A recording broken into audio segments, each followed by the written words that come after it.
A rainy day in Montego Bay is like it's you still getting wet while sheltering. House and land umbrella will not suffice.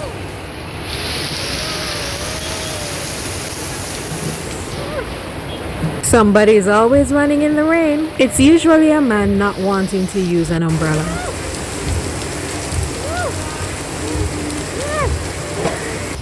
Someone is always walking around with umbrellas to sell.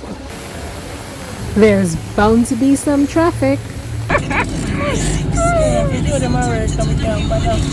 Oh, wait, for sure them.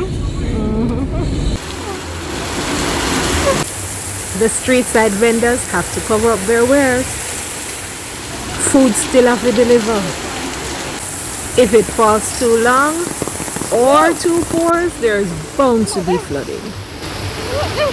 Someone is going to walk in the flooded, dirty water.